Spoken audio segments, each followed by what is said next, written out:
La cultura en la reflexión eclesial actual.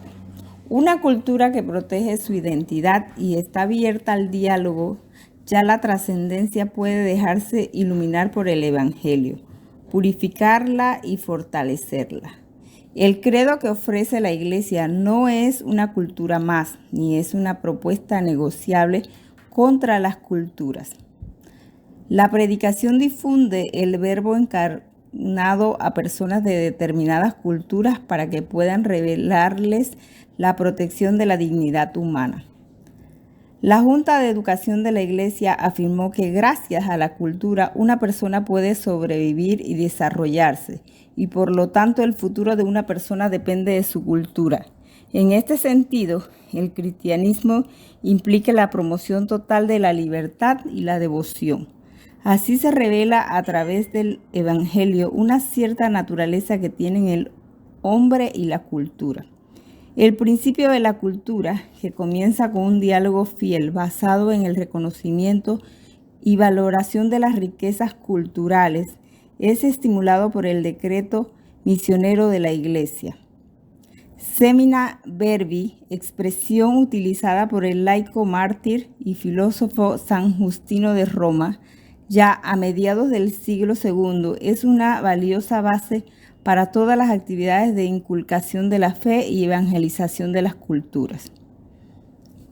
El diálogo con las culturas y su comprensión tiene un carácter definitorio en la evangelización para que no haya conflicto entre cultura y evangelización. Para que el buen mensaje llegue al corazón de las culturas, ya las personas concretas. Por otro lado, los cambios vertiginosos y universales que rigen nuestras sociedades distorsionan la identidad cultural de los pueblos y requieren proteger la globalización.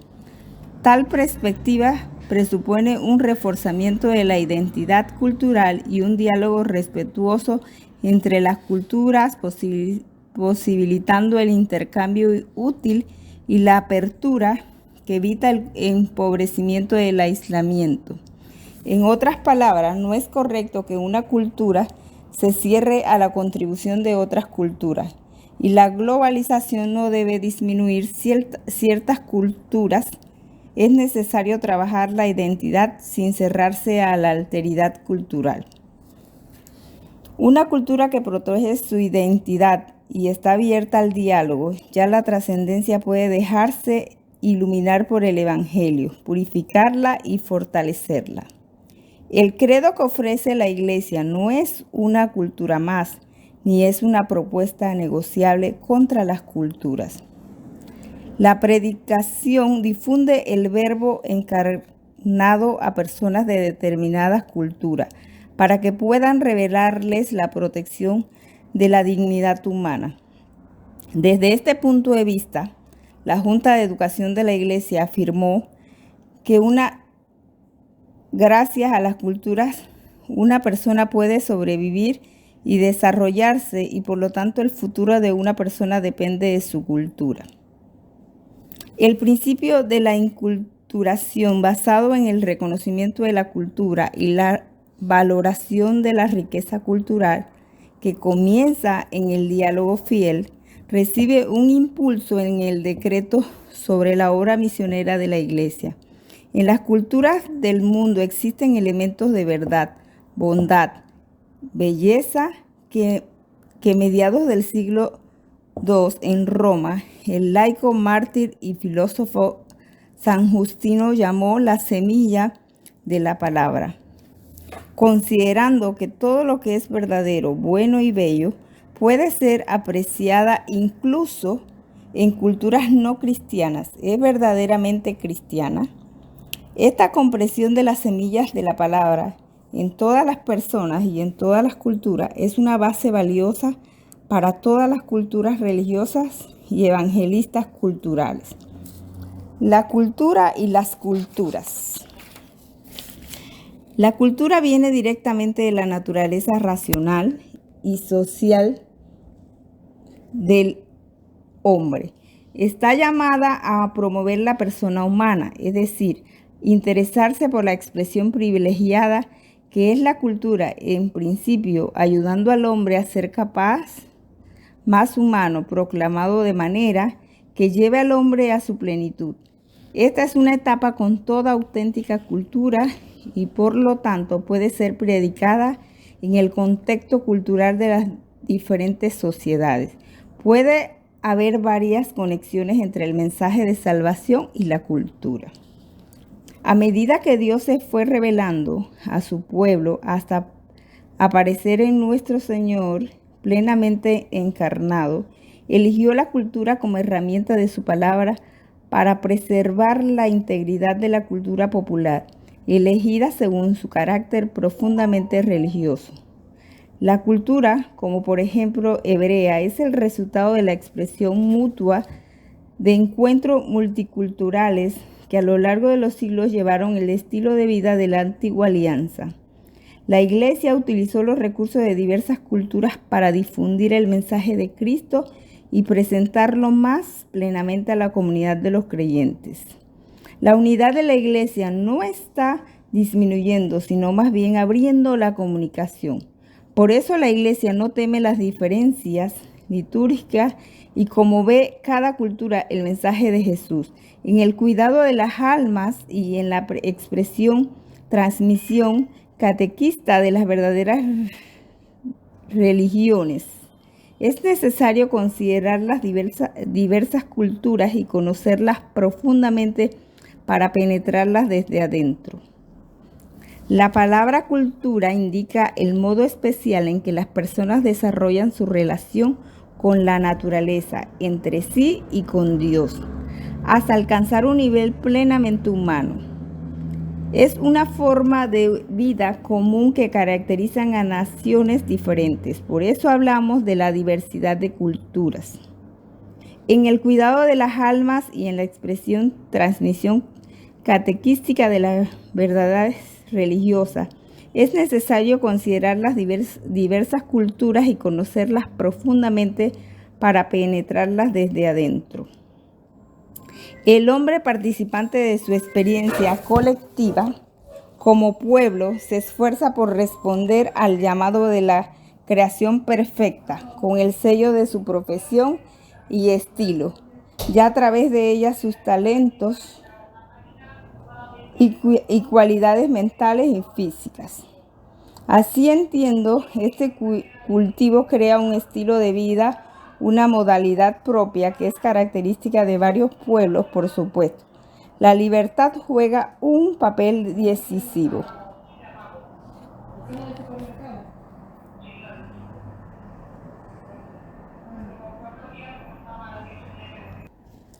La cultura como proceso histórico y social.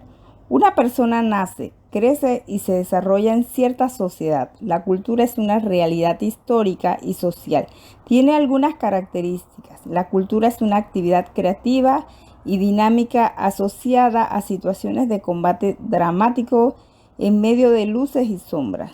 Las culturas específicas deben reconocer su proceso histórico y social, valorar y proteger sus caminos, pero al mismo tiempo corregir lo que aún está en camino, como los principios doctrinales o morales que las personas lo separaron de sus hermanos, de sí mismo, de la naturaleza y de Dios. Naturaleza totalizante de la cultura.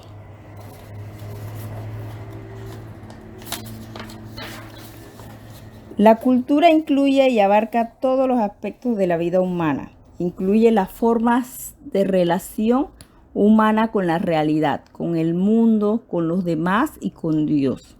Existe en todo el proceso de la vida humana, en la formación de la conciencia, con sus valores y desvalorizaciones, en las diversas formas de comunicación y en medio de la vida como proceso histórico y social.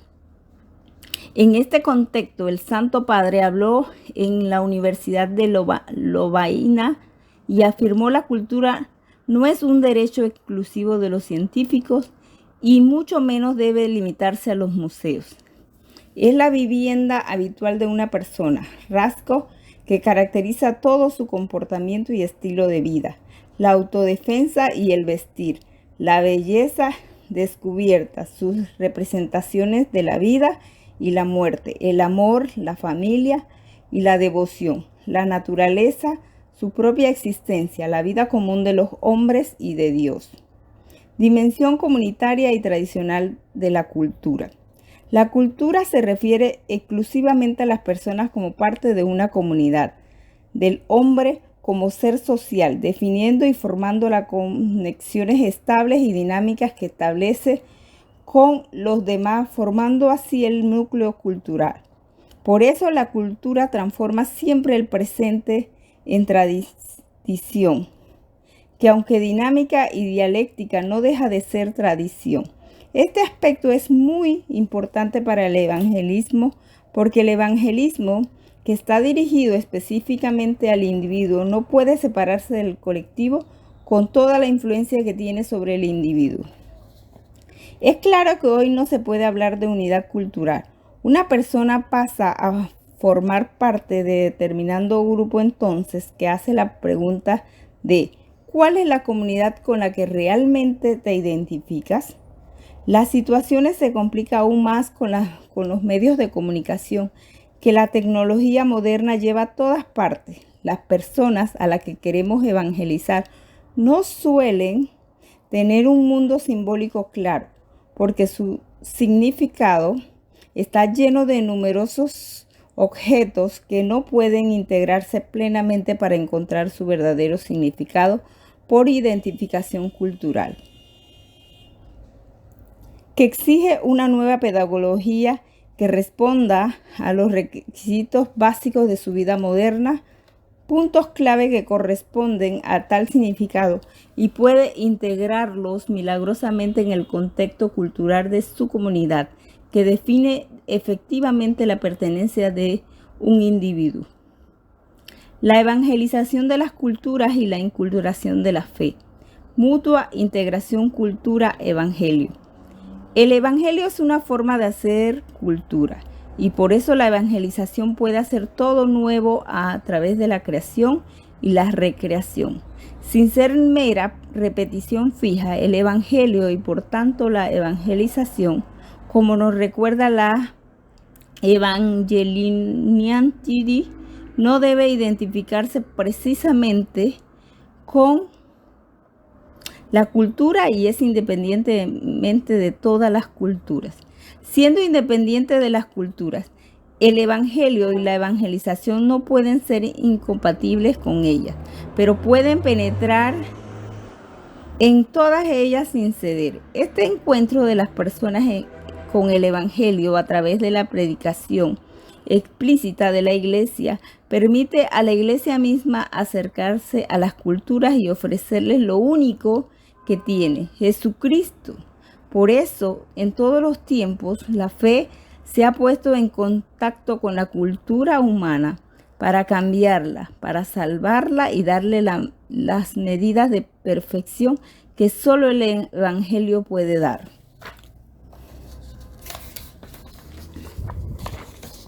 El evangelio revelado no puede perder su carácter distintivo y al mismo tiempo debe crear una cultura donde cada ciudad sea diferente pero tenga características comunes. El evangelio no puede perder su nota de catolicismo. Las iglesias privadas no son una unión de diferentes religiones que crean relaciones solidarias más o menos profundas. Tienen un elemento común que les hace vivir una profunda dimensión de comunidad para ser la única iglesia en medio de diferentes culturas. Las iglesias particulares presentan la iglesia universal sin agotarla. Y es que ya sea en Roma o en la India o en América Latina o en cualquier continente, predican la misma y única fe.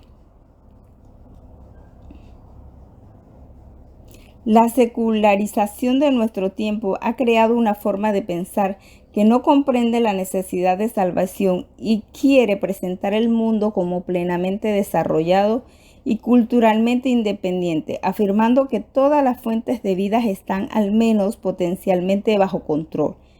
En un mundo donde el poder es muy importante y parte de la cultura popular, el mensaje del Evangelio al respecto puede encontrar resistencia.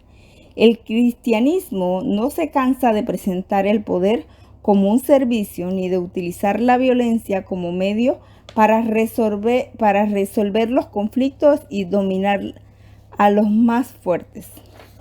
El concepto de inculturación en el documento de Santo Domingo. En la Cuarta Conferencia General del Episcopado Latinoamericano no dio una definición correcta de evangelización. Sin embargo, hay una pregunta. Santo Domingo nos describe brevemente las diversas, pero la convicción de que atraviesa el documento es la necesidad de una evangelización seria del continente de la esperanza. Sin embargo, el mensaje transmitido por la Iglesia tiene varios. Santo Domingo presenta 3 grandes misterios de la salvación como base teológica de la inculturación: la Navidad, que muestra el camino de encarnación; la Pascua, que lleva a la purificación de los pecados a través del sufrimiento; y Pentecostés, que manifiesta el poder del Espíritu para que todos puedan entender los milagros de Dios en su propio idioma. Diálogo que a su vez requiere un claro sentido de identidad para desafiar la cultura sin rendirse al núcleo inmutable del Evangelio. En conclusión, en el fondo, la finalidad de evangelizar a las personas es formar una comunidad cristiana para que, como grupo, pueda dialogar con los valores de las diversas culturas, lo que debe tomarse como redención. La evangelización inculturada posibilita la salvación y liberación completa de una determinada nación o grupo de personas. Fortalece su identidad y confianza en su especial futuro, resistiendo las fuerzas de la muerte, adoptando la perspectiva de Jesucristo encarnado, que salvó al hombre de la debilidad, la pobreza. Allí las exigencias intelectuales y morales de la fe son las mismas que las que nacen de los usos y costumbres sociales de sus conocimientos científicos y técnicos. Para que el diálogo sea fecundo, ambas partes deben estar suficientemente presentes. Por un lado, la necesaria formación cultural y profesional. Por otra parte, una fe debidamente iluminada y una identidad cristiana suficientemente sólida para superar fácilmente las confusiones que puedan aparecer en cualquier momento. Las asociaciones crean sus propios canales de formación cultural y profesional. La tarea de la Iglesia es darles una formación doctrinal y una identidad cristiana.